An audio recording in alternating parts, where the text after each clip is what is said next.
ओम गुरुर्ब्रह्मा गुरुर्विष्णु गुरुर्देव महेश्वरा गुरुर्साक्षात् परम ब्रह्म तस्मै श्री गुरुवे नमः। आज शिव पुराण की कथा। प्रजापति ब्रह्मा जी ने कहा, ये उनके वचन को सुन के आनंद मग्न होकर नारद जी ने कहा कि हे ब्रह्मा, आपको धन्यवाद है कि आपने इस दिव्य कथा को मुझे सुनाया। हे धर्मज्ञ, अब आप मुझे यह बताइए कि इसके आगे संध्या ने क्या किया। तो ब्रह्मा जी ने कहा कि विप्रेंत, जब संध्या को देखने मात्र से शिवजी ने मुझे फटकारा था, तभी से मैं शिवजी की माया से मोहित होकर के उनसे ईर्ष्या करने लग गया। तो मैं दक्षादि अपने पुत्रों के पास गया, उनसे बोला कि हे पुत्र, तुमको ज्ञात है कि स्त्री को देखने मात्र से शिवजी मुझे बहुत धिक्कारते हैं, जिसके दुख से मैं आज तक दुखी हूं।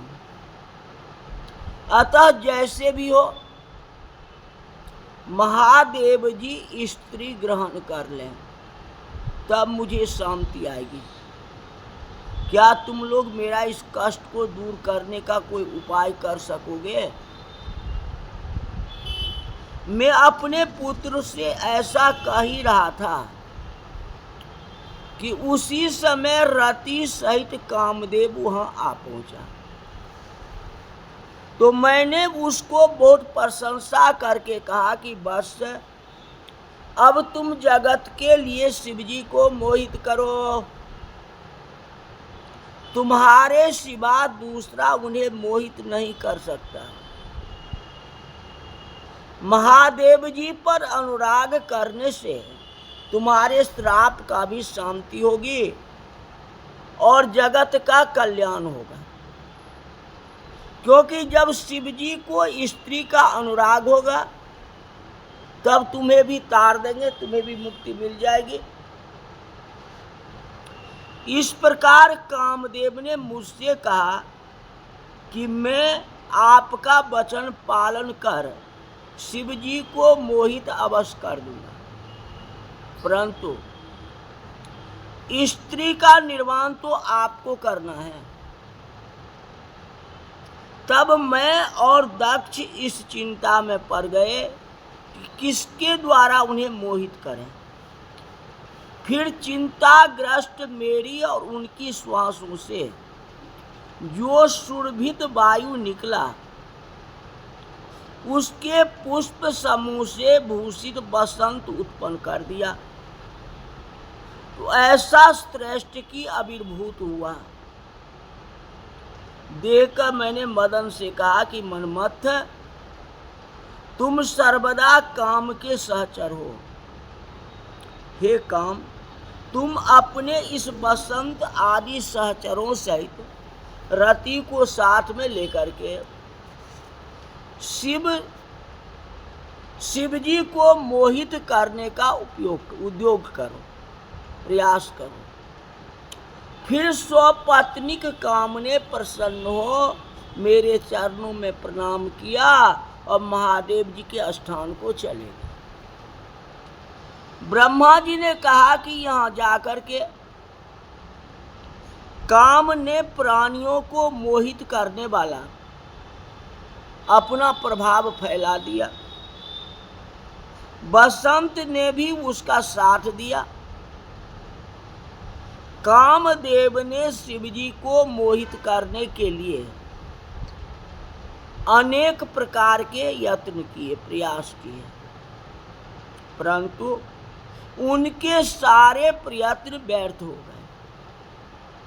तब उसने उदास भाव से मुझसे कहा कि ब्राह्मण, मैं शंभु को मोहित योग्य नहीं हूं, मैं उनको मोहित नहीं कर सकता। ये बात सुन के ब्रह्मा जी चिंता में पड़ गए और बड़े दुख का श्वास लेने लगे। इससे बहुत से भयंकर बलिगण प्रकट हुए, बहुत से दूर। उन्होंने कोलाहल करके असंख्य की संख्या में पटह आदि अनेक वाद्य को बजाना, मारो काटो लड़ाई शब्द करना प्रारंभ किया और मुझे भी मारने काटने दौड़े। इस पर मैंने काम से कहा कि ये उत्पन्न होते ही मारे मारे करने लगा, इनसे इनका नाम मार होगा। ब्रह्मा जी जो सांस से उत्पन्न किए, बहुत असंख्य दूत हुए, वे आपस में लड़ने लगे, कहे मारो मारो मारो, ये शब्द उनके मुख से निकलने लगा। तो ब्रह्मा जी ने कहा कि इसका नाम मार होगा। मार चरित्र शंकर ही सुनाए, रामायण में भी लिखा हुआ। और ये तुम्हारी सहायता करना ही इसका मुख्य कार्य है। अब तुम फिर शिव जी को मोहित करने के लिए जाओ। काम ने कहा मैं आपकी आज्ञा को अपना गौरव समझ करके जाऊंगा तो अवश्य, किंतु यह निश्चित है कि उनका मोहन नहीं होगा। उनको मोहित मैं नहीं कर सकता। मुझे डर लगता है कि कहीं मेरा शरीर ही भस्म हो जाए।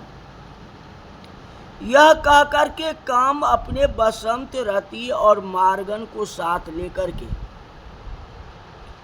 शिव जी के स्थान में गए और उन्हें मोहित करने के लिए बहुत से उपाय किए,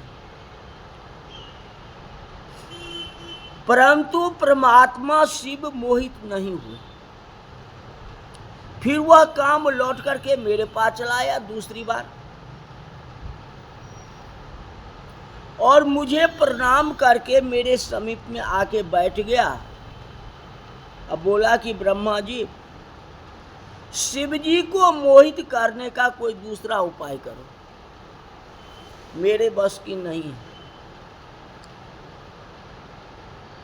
ब्रह्मा जी बोले कि नारद, काम के चले जाने पर महादेव जी को जो मोहित करा देने का मेरा अहंकार था वह भी चूर्ण हो गया। जो ब्रह्मा जी तो अहंकार में भेजे थे ने काम को, जो मेरे को शिव जी ने लज्जित कर दिया तो मैं उनको भी इसका बदला लूं। तो मन में तो ये बात थी बदला लेने की। अरे बदला तुम लोगे तो अहंकार न करो ना। अहंकारी जीवन में किसी से बदला लोगे तो जब रावण का अहंकार नहीं रहा तो ब्रह्मा जी क्या है। हाँ, महादेव को जो मोहित करा देने का मेरा अहंकार था वह चूर्ण हो, परंतु मैं यह विचार करता ही रहा कि क्या युक्ति करूं, क्या प्रयास करूं जिससे शिव जी स्त्री ग्रहण कर लें। तो मैंने विष्णु को स्मरण किया। अपने तो हार गए ब्रह्मा जी, अब विष्णु को स्मरण किए तो पीताम्बरधारी हरि शीघ्र ही मेरे पास प्रकट हो गए। मैंने उनको खुशी वाणी से स्तुति की। उनसे प्रसन्न हो भगवान विष्णु मुझसे बोले कि हे विधाता, हे ब्रह्मा, कहो किस लिए मेरा तुमने स्मरण किया। तो हाथ जोड़ के प्रणाम करके ब्रह्मा जी विष्णु जी से कहा कि मैंने रुद्र के समोहनार्थ 100 परिवार मार्गन और बसंत के साथ काम को भेजा था, परंतु सब निष्फल हो गए। तो हरि जी ने मुझसे बोले कि हे ब्रह्मा, ऐसा तुम क्यों करना चाहते हो। कोई अगर सत्य मार्ग पर चल रहा है, मतलब कि भजन कर रहा है, तपस्या कर रहा है, तो उसमें आप विघ्न क्यों डालना चाहते हैं? और उसमें ही शिव जी को कहते पहले अपना सब विचार सत्य तो कहो। ऐसी दृष्टि मैंने कहा, ब्रह्मा जी कहते हैं, जो सृष्टि के आरंभ में जब मेरे दक्षादिक 10 पुत्र और वाणी द्वारा एक सुंदर कन्या का जन्म हुआ और छाती से धर्म, मन से काम और देह से प्राणी उत्पन्न हुए, तो उस कन्या को देख के मुझे मोह उत्पन्न हो गया। पुत्र से मोह नहीं हुआ, उस कन्या को देखने से स्वयं मोह हो गया और आपकी माया से मोहित होके मैंने उस कन्या को कुदृष्टि से देखा।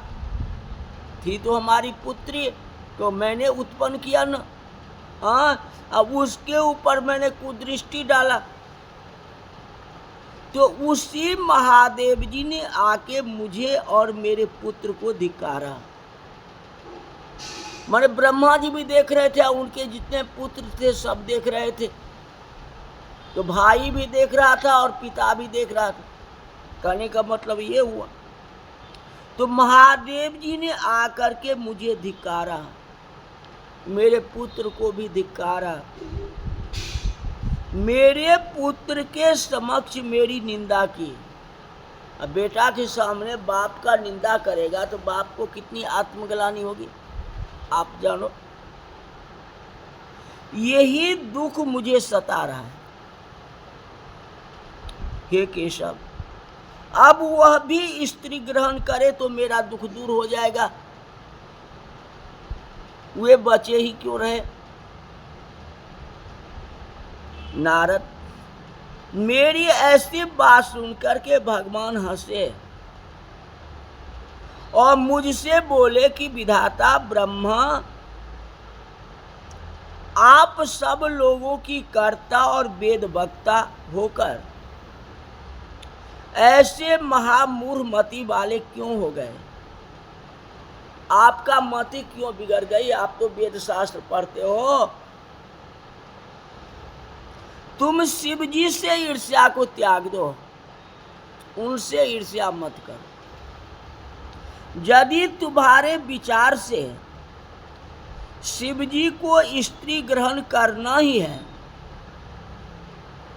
तो पार्वती के उद्देश्य से शिव जी का स्मरण कर तपस्या करो। शिव जी के लिए आप खुद तपस्या करो, जो उनको पार्वती जी मिल जाए। ब्राह्मण किसी यजमान के लिए मंत्र जाप करता है कि नहीं? तो ब्रह्मा जी तो ब्राह्मण हुए ना, तो अपना यजमान के लिए करेंगे कि नहीं?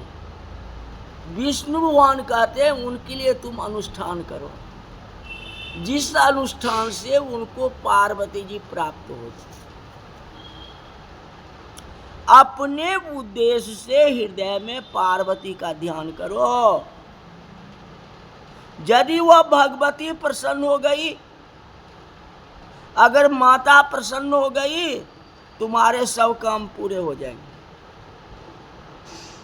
क्योंकि वह सर्व गुण संपन्न पार्वती अवतार लेकर के इस लोक में,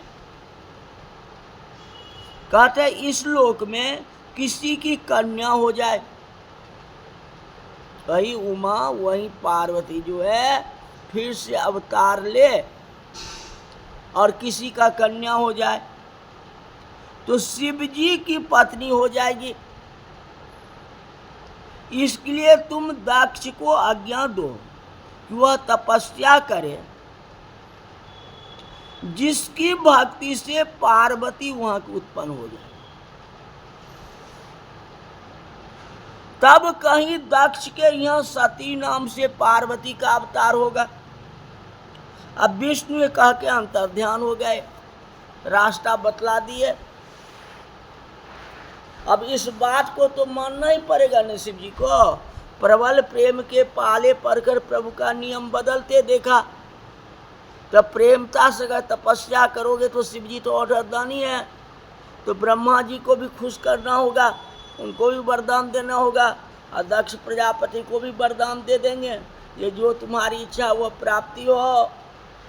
दक्ष प्रजापति को पुत्री हो जाएगी, तो पुत्री किसके लिए? शिव जी के लिए ही तो आखिर मोलजिस तो होना पड़ेगा शिव जी को। फिर शिव जी का विवाह हो जाएगी माँ पार्वती से, सती से। हाँ, ये कथा कल बताएंगे, आज की कथा यही तक रही। बोले शंकर भगवान की।